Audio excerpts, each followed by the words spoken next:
Welcome to wishful ಅಡುಗೆ ಮನೆ. ಇವತ್ತು ಈರುಳ್ಳಿ ಮತ್ತು ತರಕಾರಿಗಳನ್ನ ಬಳಸಿ ಒಂದು ಸೂಪರ್ ಆಗಿರೋ ರೆಸಿಪಿನ ಮಾಡೋಣ. ನೋಡಿ, ನಾನಿಲ್ಲಿ ಈರುಳ್ಳಿ, ಕ್ಯಾಪ್ಸಿಕಮ್ ಹಾಗೆಯೇ ಕ್ಯಾರೆಟ್ ಕೂಡ ಹಾಕ್ಕೊಂಡಿದ್ದೀನಿ. ಎಲ್ಲದನ್ನು ಸಣ್ಣದಾಗಿ ಕಟ್ ಮಾಡಿ ಹಾಕ್ಕೊಂಡಿದ್ದೀನಿ. ಕ್ಯಾಬೇಜ್ ಕೂಡ ಹಾಕ್ಕೊಳ್ತಾ ಇದ್ದೀನಿ. ನೋಡಿ, ಇಷ್ಟು ಹಾಕೊಂಡ ನಂತರ ಸ್ವಲ್ಪ ಬಿಳಿ ಎಳ್ಳನ್ನು ಹಾಕ್ಕೊಳ್ತಾ ಇದ್ದೀನಿ. ಹಾಗೆಯೇ ರುಚಿಗೆ ತಕ್ಕಷ್ಟು ಉಪ್ಪು, ಸ್ವಲ್ಪ ಚಿಲ್ಲಿ ಫ್ಲೇಕ್ಸ್ನ ಹಾಕ್ಕೊಳ್ತಾ ಇದ್ದೀನಿ. ಹಾಗೆಯೇ ಸ್ವಲ್ಪ ಅರಿಶಿನ ಪುಡಿ, ಹಾಗೆಯೇ ಒಂದು ಅರ್ಧ ಸ್ಪೂನ್ ಆಗುವಷ್ಟು ಧನಿಯಾ ಪೌಡರ್ನ ಹಾಕ್ಕೊಂಡಿದ್ದೀನಿ. ನಿಮ್ಮ ಹತ್ರ ಜೀರಿಗೆ ಪೌಡರ್ ಇತ್ತಂದರೆ ಅದನ್ನು ಕೂಡ ಹಾಕ್ಕೋಬೋದು. ನೋಡಿ, ಇದನ್ನು ಇವಾಗ ಚೆನ್ನಾಗಿ ಕೈಯಲ್ಲಿ ಕಿವುಚ್ತಾ ನಾವು ಇದನ್ನು ಕಲಿಸ್ಕೊಬೇಕು. ಈರುಳ್ಳಿಲಿರೋ ನೀರು ಬಿಡಬೇಕು. ಹಾಗೆ ಈ ಥರ ನೀಟಾಗಿ ನಾವು ಇದನ್ನು ಕಲಿಸ್ಕೊಬೇಕು. ತುಂಬಾ ಒಳ್ಳೆ ರೆಸಿಪಿ ಅಂತ ಹೇಳ್ಬೋದು. ಲಂಚ್ ಬಾಕ್ಸಿಗಾದರೂ ಆಗುತ್ತೆ ಅಥವಾ ಸಂಜೆ ಟೈಮ್ ತಿನ್ನೋ ಕೂಡ ಆಗುತ್ತೆ ಅಂತ ಒಂದು ಸೂಪರ್ ಆಗಿರೋ ರೆಸಿಪಿ ಅಂತಲೇ ಹೇಳ್ಬೋದು. ನೋಡಿ, ಈ ಥರ ಚೆನ್ನಾಗಿ ಕಿವುಚ್ತಾ ನಾವು ಈ ತರಕಾರಿಗಳನ್ನ ಕಲಿಸ್ಕೊಬೇಕು. ನಿಮ್ಮನೇಲೂ ಈ ಥರ ಡಿಫ್ರೆಂಟಾಗಿ ರೆಸಿಪಿನ ಮಾಡ್ತಾಯಿದ್ರೆ ವಿಶ್ಫುಲ್ ಅಡುಗೆ ಮನೆಗೆ ಕಮೆಂಟ್ ಮೂಲಕ ತಿಳಿಸೋದನ್ನು ಮರಿಬೇಡಿ. ಕೆಲವು ಮಕ್ಕಳು ತರಕಾರಿಗಳನ್ನ ತಿನ್ನಲ್ಲ ಅಂತ ಹಠ ಮಾಡ್ತಾ ಇರ್ತಾವಲ್ವ, ಅಂಥ ಮಕ್ಕಳಿಗೆ ಈ ಥರ ನಾವು ಡಿಫ್ರೆಂಟಾಗಿ ಮಾಡಿಕೊಟ್ಟಾಗ ತುಂಬ ಖುಷಿಯಿಂದ ತಿಂತಾರೆ. ಹಾಗೆಯೇ ಲಂಚ್ ಬಾಕ್ಸಿಗೆ ಕೊಟ್ಟರೆ ಫ್ರೆಂಡ್ಸಿಗೂ ಕೊಟ್ಟು ಬಾಕ್ಸ್ನ ಖಾಲಿ ಮಾಡ್ಕೊಂಬರ್ತಾರೆ. ಅಷ್ಟು ಚೆನ್ನಾಗಿರುತ್ತೆ ಈ ರೆಸಿಪಿ. ನೋಡಿ, ಈ ಥರ ಕಲಸಿದ ನಂತರ ಇದಕ್ಕೆ ಸ್ವಲ್ಪನೇ ಕಸೂರಿ ಮೇಥಿನ ಹಾಕ್ಕೊಳ್ತಾ ಇದ್ದೀನಿ. ಹಾಗೆಯೇ ಸ್ವಲ್ಪ ಕೊತ್ತಂಬರಿ ಸೊಪ್ಪು, ಇಷ್ಟನ್ನು ಹಾಕಿ ಚೆನ್ನಾಗಿ ಈ ಥರ ಮತ್ತೊಂದು ಸರಿ ಕಲಿಸ್ಕೊಳ್ಳೋಣ. ನೋಡಿ, ಈ ಥರ ಕಲಿಸ್ಕೊಂಡ ನಂತರ ಲಿಡ್ಡನ್ನು ಕ್ಲೋಸ್ ಮಾಡಿ ಒಂದು 5 ನಿಮಿಷ ಹೀಗೆ ಬಿಡೋಣ. ನೆಕ್ಸ್ಟ್ ಏನು ಮಾಡೋದು ನೋಡೋಣ ಬನ್ನಿ. ನೋಡಿ, ಒಂದು ಪ್ಲೇಟ್ನ ತೊಗೊಂಡು ಇಲ್ಲಿ ನಾನು ಬೇಯಿಸಿರೋ ಆಲೂಗಡ್ಡೆ ತೊಗೊಂಡು ಸಿಪ್ಪೆನ ತಕ್ಕೊಳ್ತಾ ಇದ್ದೀನಿ. ಒಂದು ಆಲೂಗಡ್ಡೆ ಇದ್ದರೆ ಸಾಕಾಗುತ್ತೆ. ಆಲೂಗಡ್ಡೆ ಹಾಕೋದ್ರಿಂದ ಕೂಡ ಟೇಸ್ಟು ಅದ್ಭುತವಾಗಿ ಬರುತ್ತೆ. ನೋಡಿ, ಎಲ್ಲ ಸಿಪ್ಪೆನೂ ತಕ್ಕೊಂಡ್ಮೇಲೆ ಇವಾಗ ನೋಡಿ ತುರ್ಕೋಬೇಕು. ಇದನ್ನು ಚೆನ್ನಾಗಿ ತುರಿಯೋದ್ರಿಂದ ಒಂದು ಸಣ್ಣ ಗಂಟು ಬರಲ್ಲ. ಹಾಗಾಗಿ ಇದನ್ನು ನಾನು ತುರ್ಕೊಳ್ತಾ ಇದ್ದೀನಿ. ನೋಡಿ, ನಿಮಗೆ ಎಷ್ಟು ಆಲೂಗಡ್ಡೆ ಬೇಕೋ ಅಷ್ಟು ನೀವು ತುರ್ಕೋಬೋದು. ನೋಡಿ, ನಾವು ಆಲೂಗಡ್ಡೆ ತುರ್ಕೊಂಡ್ಮೇಲೆ ಸ್ವಲ್ಪ ಪನ್ನೀರನ್ನ ತೊಗೊಂಡಿದ್ದೀನಿ. ಪನ್ನೀರನ್ನ ಕೂಡ ಚೆನ್ನಾಗಿ ತುರ್ಕೊಳ್ಳೋಣ. ನೋಡಿ, ಈ ಥರ ನೀಟಾಗಿ ತುರ್ಕೋಬೇಕು.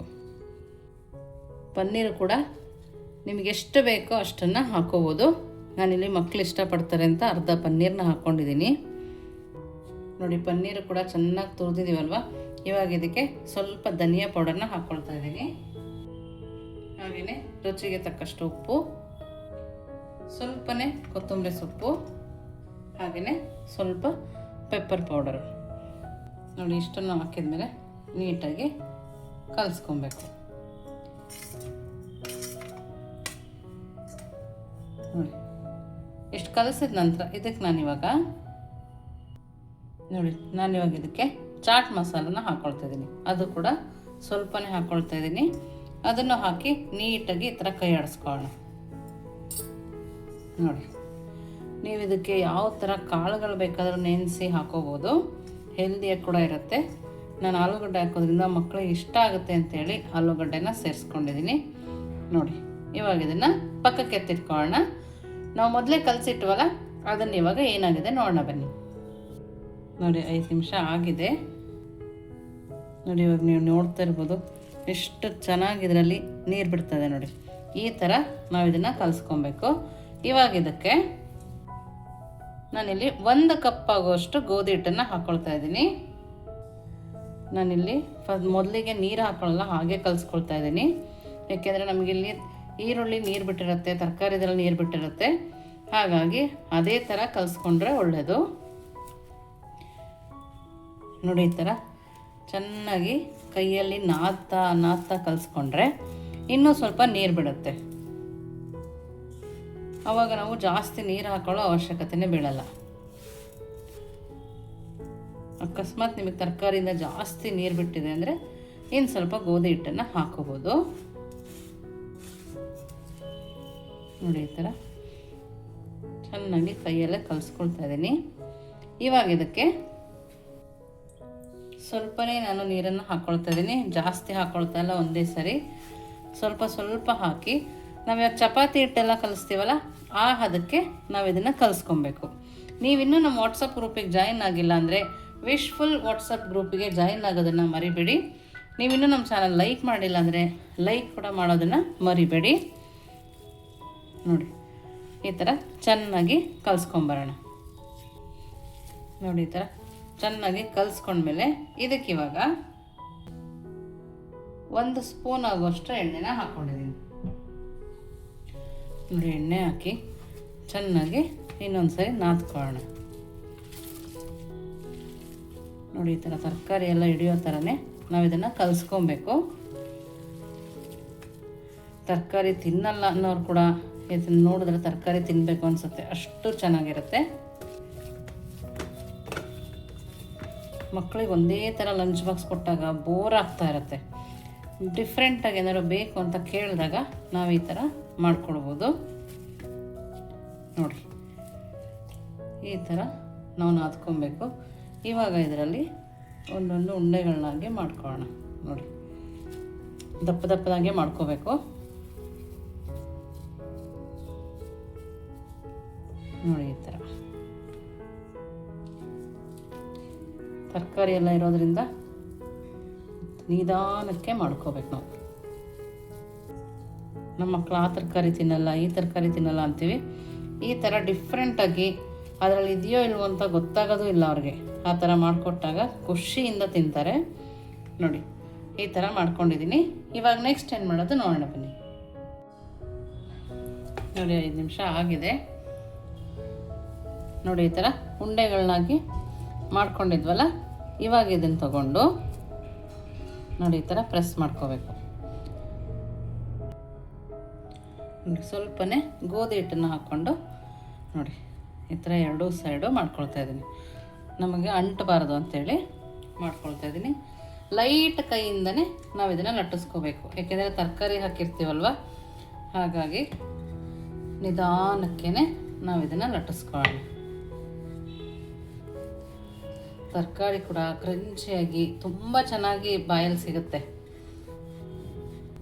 ನೋಡಿ ಈ ಥರ ತಿರುಗಿಸ್ತಾ ನೀಟಾಗಿ ಲಟ್ಟಿಸ್ಕೊಳ್ಳೋಣ. ನೋಡಿ ಈ ಥರ ಲಟ್ಟಿಸ್ಕೊಂಡ್ಮೇಲೆ ಇವಾಗ ಇದನ್ನು ಮಧ್ಯಕ್ಕೆ ಕಟ್ ಮಾಡ್ಕೊಳ್ಳೋಣ. ನೋಡಿ ಈ ಥರ. ಇವಾಗ ನಾವು ಪನ್ನೀರ್ದು ಸ್ಟಫಿಂಗ್ ಮಾಡ್ಕೊಬಂದ್ವಲ್ಲ, ನೋಡಿ ಅದನ್ನು ಒಂದು ಸೈಡಿಗೆ ಹಾಕೊಳ್ಳೋಣ. ನೋಡಿ ಈ ಥರ ಆಲೂಗಡ್ಡೆ ಮತ್ತು ಪನ್ನೀರ ಮಾಡ್ಕೊಬಂದ್ವಲ್ಲ ಅದನ್ನು ಈ ಥರ ಸೈಡಲ್ಲಿ ಹಾಕೊಳ್ಳೋಣ. ನೋಡಿ ಈ ಥರ ನೀಟಾಗಿ ಹಾಕೋಬೋದು. ನೋಡಿ ಈ ಥರ ಹಾಕೊಂಡ್ಮೇಲೆ ಇದನ್ನು ಹೀಗೆ ಮಾಡೋಣ. ಇದನ್ನು ಈ ಥರ ನೋಡ್ತಾ ಇದ್ದೀರಲ್ಲ, ಏನು ಸಕ್ಕತ್ತಾಗಿ ಕಾಣಿಸ್ತದೆ ಅಲ್ಲ. ಟೇಸ್ಟಿಯಾಗಿ ಕೂಡ ಇರುತ್ತೆ. ಒಳಗಡೆ ಈ ಥರ ಸ್ಟಫಿಂಗ್ ಕೂಡ ಇರುತ್ತೆ.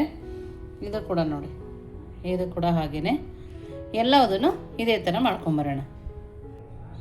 ನೋಡಿ ಎಲ್ಲದನ್ನು ಇದೇ ಥರ ರೆಡಿ ಮಾಡ್ಕೊಂಡಿದ್ದೀನಿ. ನಿಮಗೆ ಬೇಕಂದರೆ ಇದನ್ನು ಲಟ್ಟಿಸ್ಕೋಬೋದು. ನನಗೆ ಲಟ್ಟಿಸೋದು ಅವಶ್ಯಕತೆ ಇಲ್ಲ ಅಂತೇಳಿ ಹಾಗೆ ಮಾಡ್ಕೊಳ್ತಾ ಇದ್ದೀನಿ. ಪಕ್ಕದಲ್ಲಿ ಒಂದು ಪ್ಯಾನ್ನ ಬಿಸಿಗಿಟ್ಕೊಂಡಿದ್ದೀನಿ. ಇವಾಗ ನೋಡಿ ನಾವಿಲ್ಲಿ ಪ್ಯಾನ್ನ ಬಿಸಿಗಿಟ್ಟಿದ್ದೀವಿ. ನಾನಿಲ್ಲಿ ಸ್ವಲ್ಪನೇ ಎಣ್ಣೆನ ಹಾಕ್ಕೊಂಡು ಬಿಸಿ ಮಾಡ್ಕೊಳ್ತಾ ಇದ್ದೀನಿ. ಜಾಸ್ತಿ ಎಣ್ಣೆನೂ ಹಾಕ್ಕೊಂಡಿಲ್ಲ, ಸ್ವಲ್ಪನೇ ಎಣ್ಣೆ ಹಾಕಿದ್ದೀನಿ. ಇವಾಗ ಸ್ವಲ್ಪ ಎಣ್ಣೆ ಬಿಸಿ ಆದ ನಂತರ ನಾವು ಇದನ್ನು ಹಾಕೋಣ. ಎಣ್ಣೆ ಮೀಡಿಯಮಾಗಿ ಕಾದಿದೆ ನೋಡಿ. ಇದರಲ್ಲಿ ಎಷ್ಟು ಬೇಯುತ್ತೋ ಅಷ್ಟನ್ನೇ ನಾವಿಲ್ಲಿ ಹಾಕೋಬೇಕು. ನೀಟಾಗಿ ಬೇಯಿಸ್ಕೋಬೇಕು. 2 ಸೈಡು ನಾವು ಇದನ್ನು ಬೇಯಿಸ್ಕೊಬೇಕು. ತಿರುಗಿಸುವಾಗ ನಿಧಾನಕ್ಕೆ ತಿರುಗಿಸ್ಕೊಳ್ಳಿ. ತಿರುಗಿಸ್ತಾ ನಾವು ಇದನ್ನು ಬೇಯಿಸ್ಕೊಳ್ಳೋಣ. ನೋಡಿ ಎಷ್ಟು ಚೆನ್ನಾಗಿ ಕಾಣಿಸ್ತಾ ಇದೆ. ಈ ಥರ ಲಂಚ್ ಬಾಕ್ಸಿಗೆ ಕೊಟ್ಟರಂತೂ ಸೂಪರಾಗಿ ಇಷ್ಟಪಡ್ತಾರೆ. ನೋಡಿ ಎಷ್ಟು ಚೆನ್ನಾಗಿ ಕಲರ್ ಬಂದಿದೆಯಲ್ಲ. ಈ ಕಲರ್ ಬಂದಮೇಲೆ ನಾವು ಇದನ್ನು ತಕ್ಕೊಳ್ಳೋಣ. ನೋಡ್ತಾ ಇದ್ರಲ್ಲ, ಸೂಪರಾಗಿ ರೆಡಿಯಾಗಿದೆ ನೋಡಿ. ಇದು ಕೂಡ ಸೂಪರಾಗಿ ರೆಡಿಯಾಗಿದೆ. ಇವಾಗ ಮತ್ತೆ ಸ್ವಲ್ಪ ಎಣ್ಣೆನ ಹಾಕ್ಕೊಳ್ತಾ ಇದ್ದೀನಿ. ಜಾಸ್ತಿ ಎಣ್ಣೆನೂ ಹಾಕ್ಕೊಳ್ತಾ ಇಲ್ಲ, ಸ್ವಲ್ಪನೇ ಹಾಕ್ಕೊಂಡಿದ್ದೀನಿ ನೋಡಿ. ನೋಡಿ, ಇನ್ನೊಂದು ಟ್ರಿಪ್ಪು ಕೂಡ ಹಾಗೆ ಬೇಯಿಸ್ಕೊಬೋದು. ನಿಮಗೆ ಯಾವ ತರಕಾರಿ ಇಷ್ಟ ಆಗುತ್ತೋ ಆ ತರಕಾರಿನ ಹಾಕಿ ನಾವಿಲ್ಲಿ ಸೂಪರಾಗಿ ಮಾಡಿಕೊಡ್ಬೋದು. ಬೇಯೋದು ಕೂಡ ಜಾಸ್ತಿ ಟೈಮ್ ತಗೊಳ್ಳಲ್ಲ. ನೋಡ್ತಾ ಇರಲ್ಲ ಎಷ್ಟು ಚೆನ್ನಾಗಿ ಕಲರ್ ಬಂದಿದೆ ನೋಡಿ. ಈ ಥರ ಕಲರ್ಫುಲ್ಲಾಗಿ ಕೊಟ್ಟರೆ ಯಾವ ಮಕ್ಕಳು ಬೇಡ ಅಂತಾರಲ್ವ. ತುಂಬ ಅಂದರೆ ತುಂಬ ಟೇಸ್ಟಿಯಾಗಿರುತ್ತೆ. ತರಕಾರಿ ಕೂಡ ಹಾಕಿದ್ದೀವಿ, ಹೆಲ್ದಿಯಾಗಿ ಕೂಡ ಇರುತ್ತೆ. ಧೈರ್ಯವಾಗಿ ಮಕ್ಳಿಗೆ ತಿನ್ನಿ ಅಂತ ಕೊಡ್ಬೋದು, ಅಷ್ಟು ಹೆಲ್ದಿಯಾಗಿದೆ ನೋಡಿ. ಈ ಸೈಡ್ ಕೂಡ ಚೆನ್ನಾಗಿ ಬೇಯಿಸ್ಕೊಳ್ಳಿ ನೋಡಿ. ಇದು ಕೂಡ ಎರಡೂ ಸೈಡು ಬೆಂದು ರೆಡಿಯಾಗಿದೆ.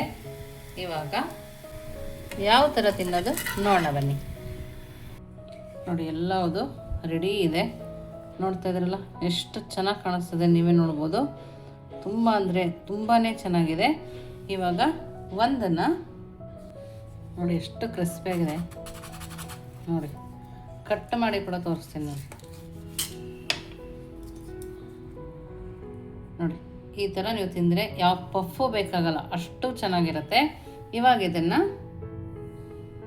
ಸಾಸ್ ಜೊತೆ ಟ್ರೈ ಮಾಡೋಣ ನೋಡಿ. ತರಕಾರಿ ಕೂಡ ಕ್ರಂಚಿಯಾಗಿ ಸಿಗ್ತಾ ಇದೆ. ಆಲೂಗಡ್ಡೆ ಸ್ಟಫಿಂಗ್, ಪನ್ನೀರ್ ಸ್ಟಫಿಂಗು ತುಂಬ ಅಂದರೆ ತುಂಬಾ ಟೇಸ್ಟಿಯಾಗಿದೆ. ಖಂಡಿತವಾಗ್ಲೂ ನೀವು ಒಂದ್ಸರಿ ಮಾಡಿ ಹೇಗೆ ಬಂತು ಅಂತ ವಿಶ್ಫುಲ್ ಅಡುಗೆ ಮನೆಗೆ ಕಮೆಂಟ್ ಮೂಲಕ ತಿಳಿಸೋದನ್ನು ಮರಿಬೇಡಿ. ನೀವಿನ್ನೂ ನಮ್ಮ ಚಾನಲ್ ಲೈಕ್ ಮಾಡಿ, ಶೇರ್ ಮಾಡಿ, ಸಬ್ಸ್ಕ್ರೈಬ್ ಮಾಡಿ. ವಿಶ್ಫುಲ್ ಅಡುಗೆ ಮನೆಗೆ ಥ್ಯಾಂಕ್ ಯು.